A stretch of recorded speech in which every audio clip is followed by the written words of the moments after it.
Bonjour. Bonjour. Je m'appelle Inès, j'ai 12 ans. Moi c'est Chana, j'ai 11 ans. Et moi c'est Vérène, j'ai 13 ans. Marie, 13 ans. On a interviewé des gens qui ont du cœur, dont Mathieu Ricard, moine bouddhiste, qui aide les gens et les animaux. Et nous avons aussi interviewé Brice Capel, qui est un chanteur français et qui est né au Togo et qui chante pour les enfants et les adultes. Marcella, c'est un groupe de 2 jeunes chanteuses suisses qui vont sortir leur CD. Nadine Page, prof de danse au studio Eco Dance, et Amadou Diolo, chanteur sénégalais qui chante du reggae. Et nous faisons cette action pour aider les gens au Népal.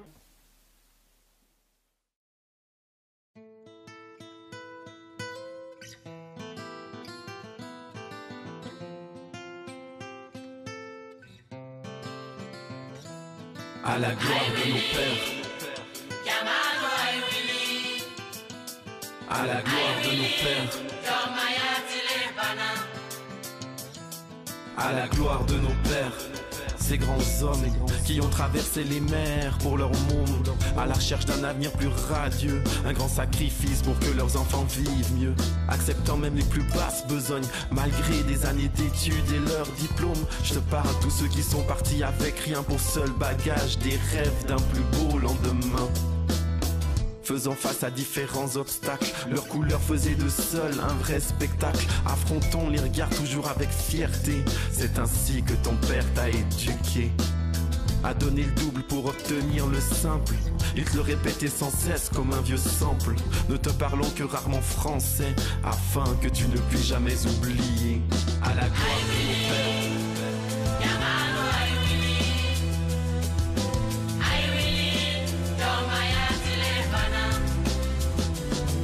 à la gloire de nos pères,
Bonjour. Bonjour, Ça va?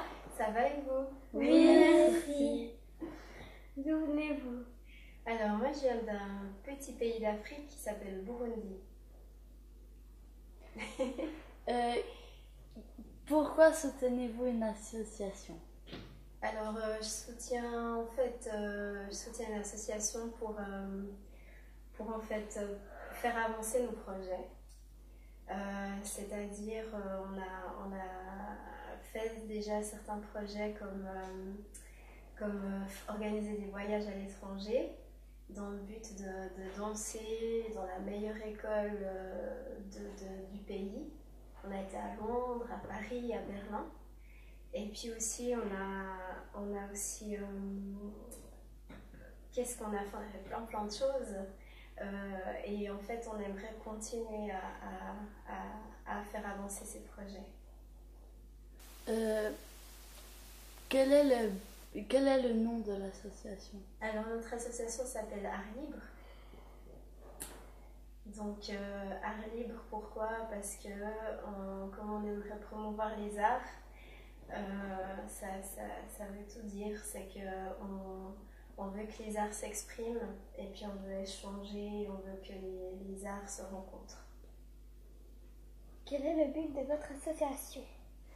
Le but de notre association, ça serait en fait comme j'ai dit, de promouvoir les arts et puis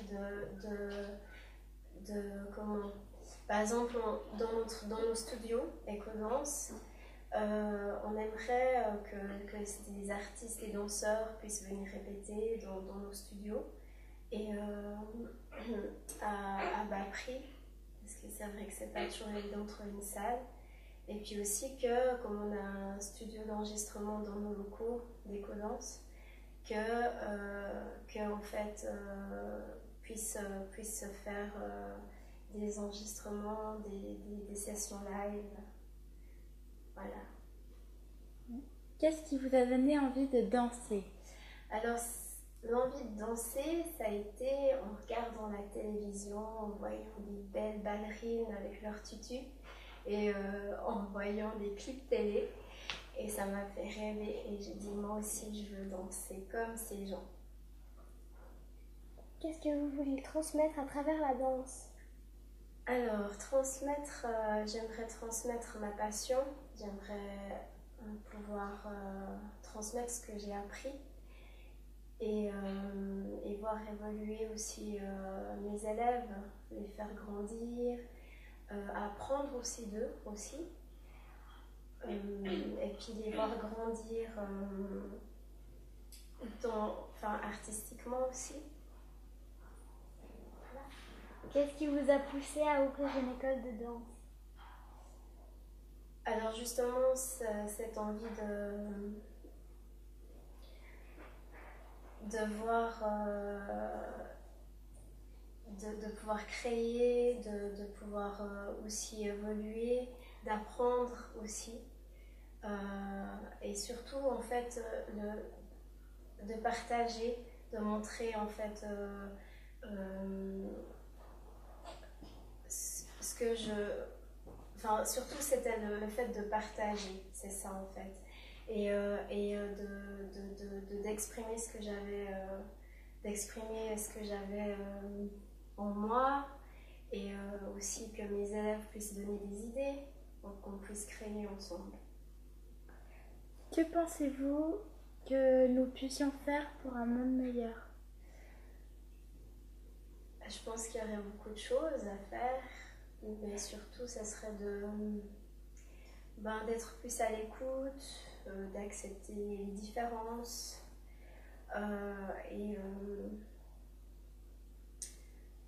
ouais, je pense que c'est la base d'accepter que les différences, avec ces différences on peut apprendre des autres cultures et surtout partager. Voilà. Merci. Merci à vous.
Allez, ya fo, na la kila be, say ya jebele.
baile mumeke alele ya fo anala kilaba saya to baile mumeke jamba majiwa jamba manya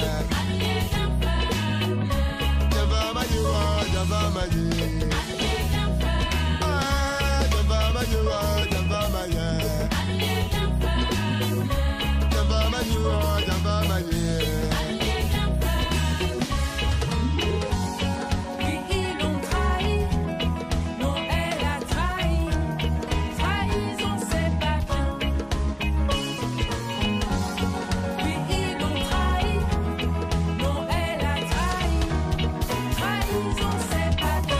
Bonjour les filles. Bonjour. Vous êtes chez Amadou Diallo dans son home studio local de répétition en accompagnant toujours de son instrument la kora qui est un style, en imposant son style du afro reggae music.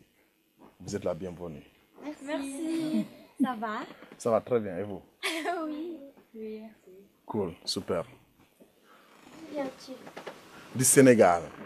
Et d'où vient ta musique? Tes musiques? Ma musique vient aussi du Sénégal, l'Afrique de l'Ouest, plus précisément à Toubacouta et en Casamance, de mon origine mandingue en fait. Et je suis griot. Ma musique passe par là pour transmettre en fait le message d'une griot qui fait du reggae. Pourquoi soutiens-tu une association au Sénégal et quel est son nom? Mon association s'appelle Soutien Sénégal et puis son but c'est de aider à la population jeunesse de Toubacouta, à la construction des écoles et puis à la distribution des sacs de riz et des moustiquaires contre le paludisme. Aussi, ça fait partie, le combat, c'est aussi d'aider les jeunes filles, des enfants, aussi pour pouvoir les donner de la chance d'aller à l'école aussi, comme vous, voilà, qui vous êtes ici. Comme au Sénégal, tout le monde n'a pas la même chance d'aller à l'école. Alors, voilà, notre but de l'association, le combat, c'est de construire des écoles et puis d'autres choses pour pouvoir aider la population. Qu'est-ce qui t'a donné envie de chanter? Parce que j'ai un grand message à lancer, à faire, un grand amour à partager avec les gens, et puis de la paix aussi. Et puis surtout l'amour de la musique, et surtout le style reggae que je fais, que j'ai imposé en fait dans ma culture mandingue. J'essaie d'imposer en fait le style de reggae qui m'a fait aussi l'amour de chanter. Que veux-tu transmettre à travers la musique? L'égalité, le partage, savoir aimer et puis savoir partager. Quel est le titre de ton nouvel album? C'est toujours une surprise là. C'est toujours une surprise. Elle est gelée au fond du tiroir caché. Elle sera bientôt dévoilée, très bientôt. Elle sera sur le marché et puis sur la route des festivals en 2016. Mais avant 2016, elle sera sur le marché et tout le monde sera au courant. Pour le moment, aujourd'hui, tu ne seras pas au courant. Et je te le dirai peut-être dehors des caméras. Je le dirai.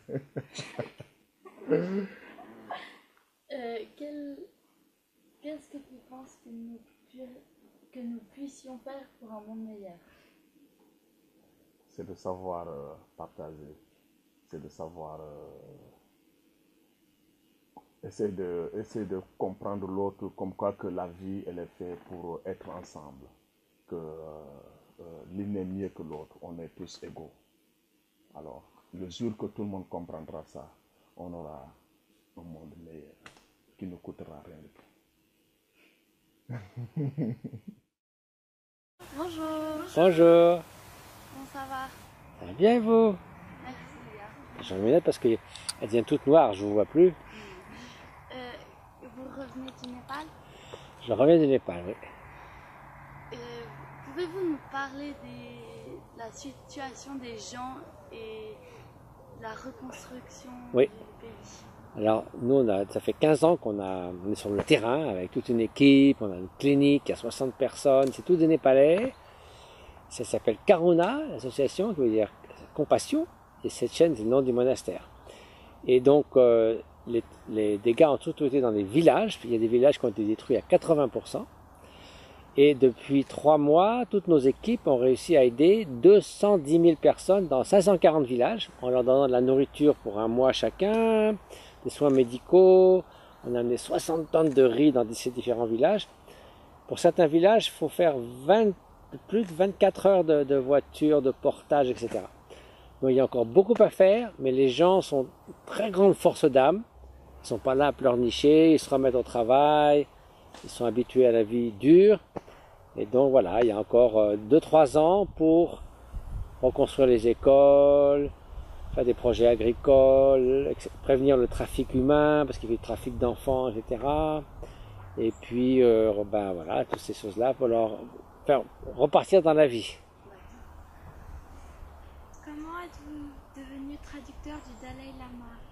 Eh bien, j'ai passé, d'abord, je suis parti quand j'avais 20 ans. À 20 ans, j'ai voyagé en Inde. À 26 ans, après avoir fait une thèse en génétique cellulaire, je me suis installé dans l'Himalaya. Et sur 25 ans, j'ai peu à peu appris la langue, étudié les textes. Et un jour, je me trouvais à Paris, j'étais revenu en France. Je parlais le tibétain, le Dalai Lama était venu. Et d'habitude, la traduction se faisait tibétain, anglais, anglais, français. Et puis il a vu que j'étais là, il m'a dit, tu traduis directement, donc c'est toi qui traduis. Et d'un seul coup, en 1989, je suis devenu son traducteur, et depuis, à chaque fois qu'il vient dans un pays en langue française, eh bien, j'ai la grande chance de lui servir d'interprète. Quel est le nom de votre association et quel est son but? Alors, je voulais l'appeler Compassion en Action, mais en France, on m'a dit, ça fait trop religieux et tout, donc j'ai appelé ça Karuna, ce qui veut dire la même chose, mais personne ne le sait. Donc c'est une association dont le but est d'aider les populations les plus défavorisées dans les régions himalayennes, c'est-à-dire au Tibet, au Népal et en Inde, dans le domaine de l'éducation, de la médecine et du service social. Donc aussi on s'occupe des personnes âgées, des orphelins, on fait des ponts. Et donc le but c'est d'aller dans les régions où souvent aucune autre association ne va. Chez les nomades au Tibet. Là par exemple au Népal, on s'est fait spécialisé d'aller dans les villages où beaucoup d'ONG internationales n'étaient pas allées. Et c'est comme ça qu'on a pu aider 200 000 personnes. Que voulez-vous transmettre dans votre vie? Mon grand espoir, c'est que nous devenions tous plus bienveillants les uns envers les autres. Et c'est pas seulement un rêve, une noble utopie. Je crois que maintenant qu'il y a 7 milliards d'êtres humains sur Terre, peut-être en 2050 il y en aura 10 milliards, c'est plus le moment de se disputer, c'est plus le moment d'être en compétition. C'est comme une population qui est tous sur le même bateau, et ce bateau c'est notre planète, donc nous devons devenir des super coopérateurs, et l'altruisme est la seule solution pour résoudre les problèmes du moment, l'injustice sociale, et pour s'occuper des générations à venir, tous les êtres humains, mais aussi les 1,3 million d'autres espèces vivantes, parce qu'au rythme actuel, on risque d'en perdre beaucoup. Ça serait tellement dommage pour l'harmonie de la planète et pour l'interdépendance que nous faisions ça. Donc, vive la révolution altruiste! D'après vous, comment faire pour être heureux et puis mieux aider les autres? Alors, il faut d'abord essayer de se transformer soi-même, parce qu'il faut avoir les capacités pour aider les autres. Sinon, on est un peu comme un mendiant qui veut donner un banquet à 100 personnes. Mais il n'a pas ce qu'il faut. Donc, il faut peu à peu développer en soi des qualités humaines fondamentales, comme l'ouverture à l'autre, la bienveillance, la tolérance, la force d'âme, la liberté intérieure. Et après, mettre tout ça au service des autres. Donc, si on avait une seule devise, ça serait se transformer pour mieux transformer le monde et pour mieux se mettre au service des autres. Donc tout le monde est gagnant. Si on est égoïste, tout le monde est perdant. Moi, du matin au soir, ça vous rend la vie misérable et vous embêtez tout le monde. Tout le monde est perdant. Si vous êtes altruiste, vous vous sentez bien au fond de vous-même et puis vous faites du bien autour de vous, tout le monde est gagnant. Pas mal, non? Que pensez-vous que nous puissions faire pour un monde meilleur? Je crois que justement, vous savez, On donne l'exemple en Inde. Si vous avez 10 brins d'herbe, vous ne pouvez rien faire avec. Si vous les mettez ensemble, c'est comme un balai, on peut faire plein de choses. Donc, ce qu'il faut, c'est vraiment œuvrer ensemble. Je crois que c'est une nécessité, promouvoir la coopération dans l'éducation, apprendre ensemble, au lieu de « c'est moi qui vais être le premier » et tout. La coopération au sein de l'éducation, la coopération au sein de l'entreprise, la coopération dans la société, la solidarité. Finalement, c'est tout simple. Alors, un bon cœur. Alors quand on dit ça, ça fait un peu fleur bleue, vous nous racontez, c'est un peu naïf. Mais en fait, c'est la meilleure façon d'avoir une bonne vie. Hein? Soi-même, on se trouve épanoui et puis on contribue au bien d'autrui. Qu'est-ce qu'on peut faire de mieux? Hein, c'est pas mal, non, comme programme? Merci beaucoup. Bon. Et là, vous habitez où, toutes les quatre? À Estavayer. C'est où ça? Vers Payerne. Et toi? Bah aussi à Estavayer. Tous à Estavayer, toi aussi? Faut que j'aille voir, c'est intéressant ce pays-là. Bon, d'accord. Eh ben, c'est bien. Et en Suisse, il y a beaucoup de jeunes comme vous qui font ce genre de... Ah, mais je crois qu'à Fribourg... Dans la Broye, je crois, on est les seuls. Ouais, dans la Broye, on est les seuls. Sinon, Fribourg, peut-être il y a quelqu'un, mais sinon, on ne sait pas. D'accord. Bon, bah c'est chouette tout ça, non? Bon. Et ben voilà. Merci beaucoup. Un plaisir.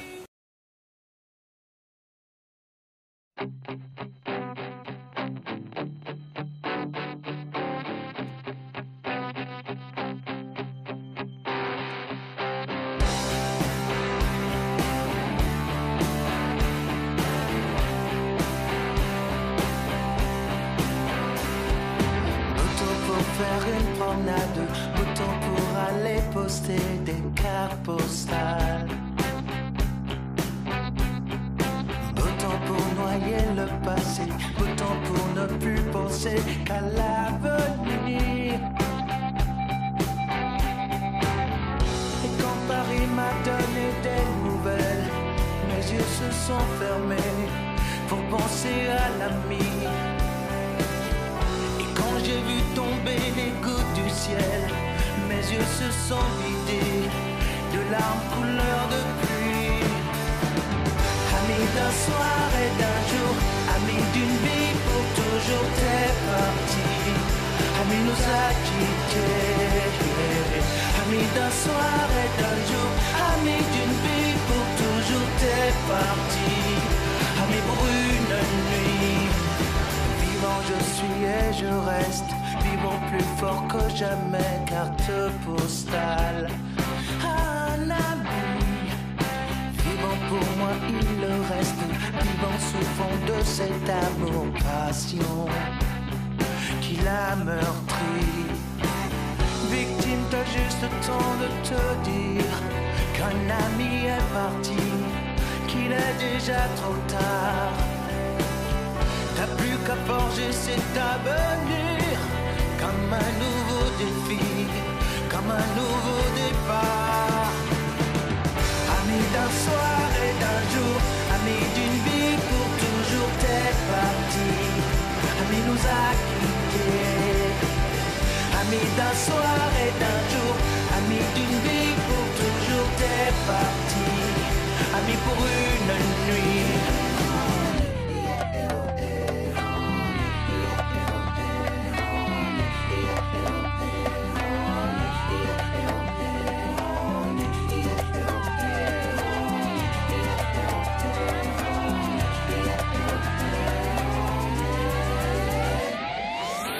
Amis d'un soir, amis d'une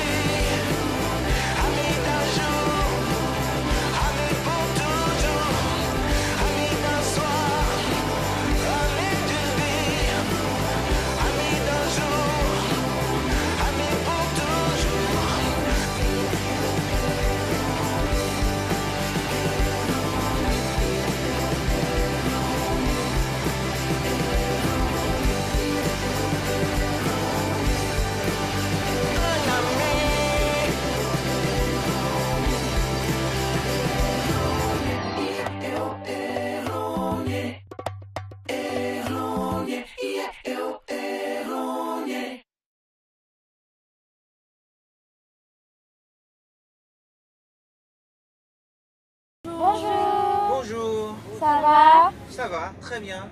On est où ici? Festi Kids, à VV. D'où venez-vous et d'où vient votre musique? Alors, je viens du Togo, je suis né au Togo et je suis arrivé en France à l'âge de 8 ans. Et ma musique, c'est un mélange des rythmes togolais et de toutes les musiques que j'ai découvertes quand je suis arrivé en France. Pourquoi soutenez-vous l'association? Alors, je soutiens une association parce que pour moi, c'est important de faire des choses pour se rendre utile.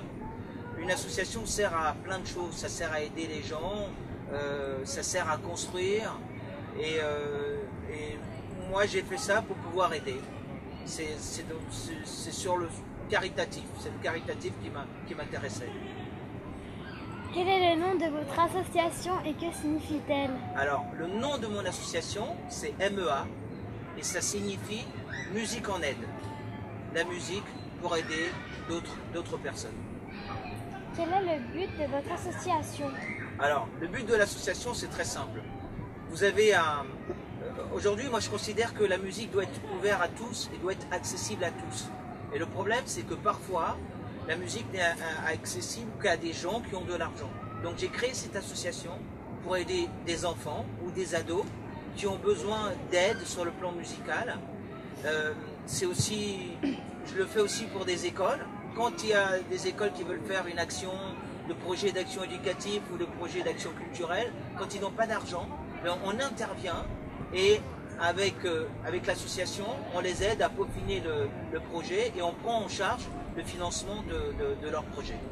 Qu'est-ce qui vous a amené à la musique? Alors, ce qui m'a amené à la musique, c'est d'aller à la messe. Figurez-vous, les filles, que je voulais devenir curé. Je voulais être prêtre. Donc, j'allais à la messe. Et la ferveur qu'il y avait à la messe, avec les gens qui chantaient, les tambours, ça dansait, et ben c'est ça qui m'a donné envie de faire de la musique. Quand vous êtes sur scène, vous faites des mouvements, que signifie-t-il? Alors, les mouvements, ça dépend des mouvements. Il y a des mouvements qui sont des mouvements d'interactivité qui me servent à jouer avec le public, c'est-à-dire que comme mon spectacle, c'est un spectacle interactif, je fais des mouvements et je demande au public de faire comme moi. Mais il y a d'autres mouvements qui sont liés au langage des signes. Le langage des signes, c'est le langage que parlent les enfants et les adultes qui sont sourds et muets. Et ça me permet aussi d'apprendre la langue des signes au public. Mais souvent, le public ne sait pas qu'il apprend quelque chose.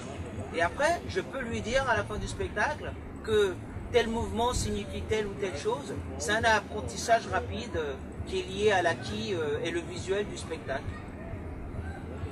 Qu'est-ce qui vous a inspiré pour le spectacle familial Colori Cocola? Alors, le spectacle m'a été inspiré par mon fils, Charlie, qui a 23 ans aujourd'hui. Je l'emmenais voir des spectacles pour enfants. Et je me retrouvais toujours avec des parents qui étaient au fond de la salle, qui discutaient entre eux, et les enfants qui étaient tout seuls. Et les parents, j'avais l'impression que quand ils emmenaient leur enfant au spectacle, ils se disaient que c'est pas un spectacle pour eux. Je me suis dit, c'est bête. Dans le monde dans lequel on vit, le temps qu'on passe avec nos enfants, c'est un temps précieux. Et il vaut mieux le partager et l'échanger avec eux que de dire qu'ils vont voir un spectacle et que nous, du côté des adultes, on fait un espèce de sitting et on parle entre nous. Alors, j'ai créé un concept qui est un concept où il y a une musique d'adulte, mais une histoire qui touche les adultes et les enfants. Et en fait, c'est mon fils qui m'a donné ce déclic, et ce concept, je l'ai appelé Colori Cocola, comme le spectacle, et comme le pays où tout public doit aller à plus de 200 000 km dans le ciel. Pouvez-vous nous parler de vos deux derniers CD? Alors, le dernier CD, c'est le live de Colori Cocola, le spectacle que vous allez peut-être voir tout à l'heure, et Porto Seguro. Porto Seguro, c'est la ville où ma mère est née, au Togo. Et c'est là aussi que nos ancêtres partaient quand ils partaient aux États-Unis pour les problèmes d'esclavage. Et en fait, Porto Seguro, c'est aussi un album qui me tient à cœur parce que c'est un album qui est plus intimiste et qui est destiné plutôt à un public adulte. Et l'idée, c'était de prolonger l'intergénérationnalité avec Colori Cocola. Donc, Colori Cocola, les enfants invitent leurs parents et et puis leurs grands-parents allaient voir un spectacle. Et Porto Seguro, ce sont les parents qui invitent leurs parents et leurs enfants à venir voir le spectacle. Donc Porto Seguro, c'est un prolongement de Coloré Cocola, sauf qu'il y a un spectacle pour la famille et puis un spectacle pour les adultes. Mais les adultes peuvent continuer de partager ça avec les enfants. Parce que j'estime qu'un enfant, quand il a 3 ans, il peut écouter du jazz, il peut écouter du hip-hop, il peut écouter n'importe quelle musique. Pourquoi faire un monopole entre la musique pour les enfants et la musique pour les adultes? C'est pour ça que j'ai créé les 2 CD. Que voulez-vous transmettre à travers vos musiques? Alors moi c'est juste de l'amour. Savoir, on vit dans un monde, on est obligé de se respecter les uns les autres. On a des enfants, on doit préparer le monde à ces enfants-là, parce qu'on va être amené à partir avant eux. Et il est important qu'on leur laisse une planète saine. C'est pas le cas aujourd'hui. Je sais que tout le monde se bat pour ça, mais c'est vraiment pas évident. Donc pour moi, c'est plutôt l'échange, c'est le partage, et c'est surtout l'union fait la force, quoi. Que pensez-vous que nous puissions faire pour un monde meilleur? Ben, je pense qu'on doit communiquer davantage. Je pense qu'on doit partager davantage. Je pense qu'on doit avoir moins peur de l'autre. Et puis, il faut mettre aussi beaucoup d'amour. Je te donne un exemple. Juste, les enfants qui naissent en Afrique parcourent 20 km pour aller à l'école. Je pense que tu dois parcourir moins de kilomètres pour aller à l'école. Et ben, si tu étais né en Afrique, tu serais obligé de faire la même chose. Tu es d'accord avec moi?